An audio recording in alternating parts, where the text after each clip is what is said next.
Olvidar todo lo que quieres saber sobre crímenes comunes. Lo que ocurrió el 20 de agosto de 1966 en el Cerro de Betén no fue un asesinato, fue una ruptura de la realidad. Imagina la escena: un niño de 18 años, Jorge da Costa Alves, sube a la colina buscando su cometa perdida. El sol está bajando y la vegetación es tan densa que apenas se puede ver el suelo. De repente el aire cambia, huele a metal, a ozono, algo que no debería de estar en una montaña virgen. Jorge se aparta de la maleza y lo que encuentra lo deja marcado de por vida. Allí, perfectamente alineados, yacen dos hombres. No son senderistas, no son vagabundos. Llevan trajes oscuros de gala, camisas blancas impecables y abrigos nuevos, como si acabaran de salir de una reunión de negocios de otra dimensión. Pero lo perturbador no era la muerte, sino el equipo que llevaban puesto. Sobre sus rostros, cubriendo sus ojos como centinelas ciegos, llevaban máscaras de plomo,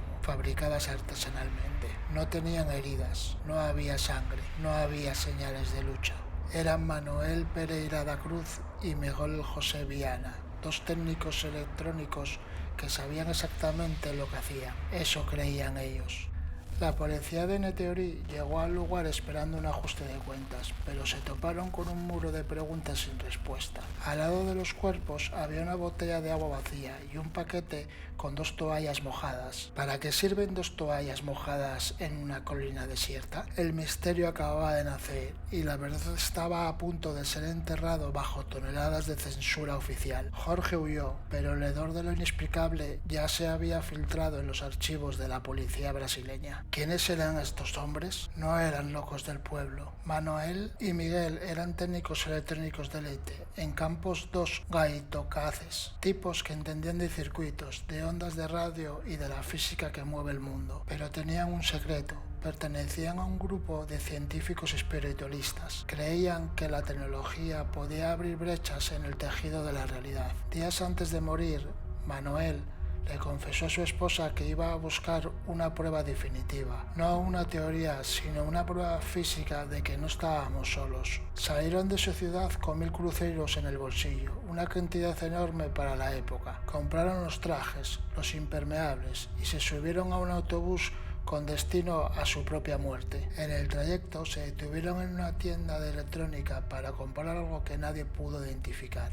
Los testigos dicen que estaban nerviosos, consultando sus relojes cada 5 minutos, como si tuvieran una cita con alguien que no toleraba la impuntualidad. El dinero desapareció de sus bolsillos, pero sus relojes de lujo y sus anillos de oro estaban allí. Alguien o algo no quería sus pertenencias materiales, quería su presencia exacta en esa colina a una hora determinada. Estaban pagando un peaje por un exceso prohibido a otra frecuencia de la existencia. Aquí es donde el expediente se vuelve oscuro de verdad. En el bolsillo de Miguel, la policía encontró una libreta empapada de sudor. Dentro, una nota manuscrita con instrucciones que parecían sacadas del manual de la CIA. 16:30, estar en el lugar determinado. 18:30, tragar cápsula. Tras el efecto, proteger metales. Esperar, señal máscara. Analicemos esto con frialdad.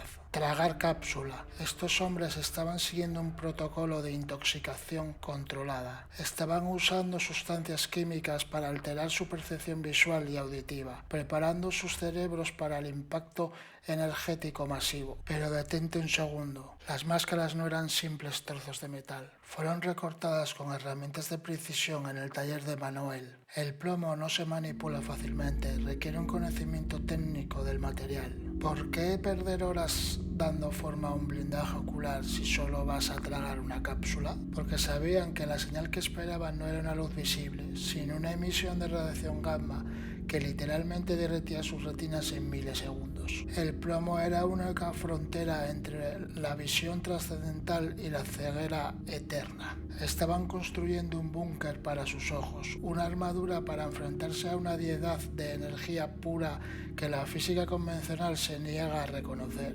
Esperaban una señal que, según los vecinos, llegó en forma de una luz naranja cegadora que flotó sobre el cerro exactamente a la hora pactada. Cuando los cuerpos llegaron a la morgue, el misterio se volvió negro como el carbón. El forense se enfrentó a un problema imposible, pero el examen toxicológico se retrasó semanas por falta de recursos. Cuando finalmente se hizo, las muestras se habrían corrompido. El sistema protegió el secreto. ¿Qué había en esas cápsulas? Algunos investigadores sugieren que era una mezcla potente de alcaloides, diseñadas para abrir las puertas de la perfección, mientras el plomo protegía sus cuerpos físicos de la radiación del portal. Mientras tanto, en la zona del Cerro de Vitén, el pánico era real. Decenas de personas, incluidas un oficial de policía, juraban haber visto un objeto en forma de disco, de un color naranja incandescente, que descendió en silencio absoluto sobre la maleza. No hubo un ruido de motores, solo un zumbido que hacía vibrar los huesos. Los cuerpos fueron hallados justo donde ese orbe se posó. ¿Fueron Manuel y Miguel víctimas de un experimento de contacto que superó su capacidad física? ¿O fueron asesinados por la propia energía que intentaron invocar?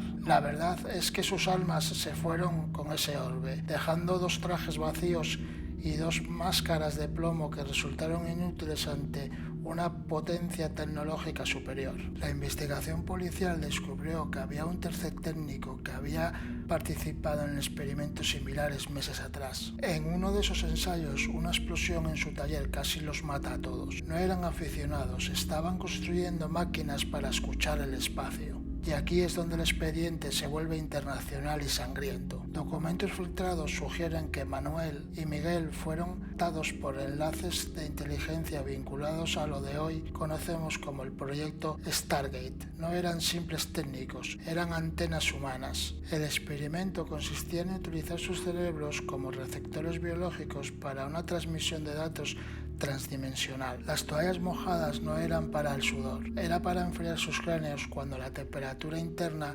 subiera por la inducción electromagnética de alta frecuencia. Fueron ejecutados por una ráfaga de radiofrecuencia pulsada. No hubo una autopsia real, porque el tejido cerebral de ambos hombres se había convertido en una masa líquida debido a la exposición a microondas de alta potencia. Eran conejillos de indias trajeados, sacrificados en el altar de la guerra psicotrónica militar. Hoy el Cerro de Vitén es una cicatriz en el mapa de lo inexplicable. Las máscaras de plomo originales están guardadas en un sótano policial, prohibidas al público. El caso se cerró sin culpables, pero la frecuencia sigue ahí. Quienes suben hoy al cerro informan de fallos en sus móviles, brújulas que giran sin control y una sensación de que alguien o algo les observa desde la vegetación espesa. Manuel y Miguel consiguieron lo que buscaban, la prueba definitiva, pero el precio fue su existencia en esta dimensión. Si has llegado a este punto del vídeo es porque ya estás sintonizado en la frecuencia del expediente Omnibus. Suscríbete ahora antes de que el algoritmo detecte que hemos revelado demasiado y nos borre del mapa, como borraron las pruebas de este caso. Comenta abajo. ¿Crees que las máscaras eran para protegerse de extraterrestres o de una arma secreta del gobierno? No dejes que la verdad muera con ellos. El tiempo se acaba, la Matrix te vigila y el plomo ya no es suficiente para ocultarte del ojo que todo lo ve.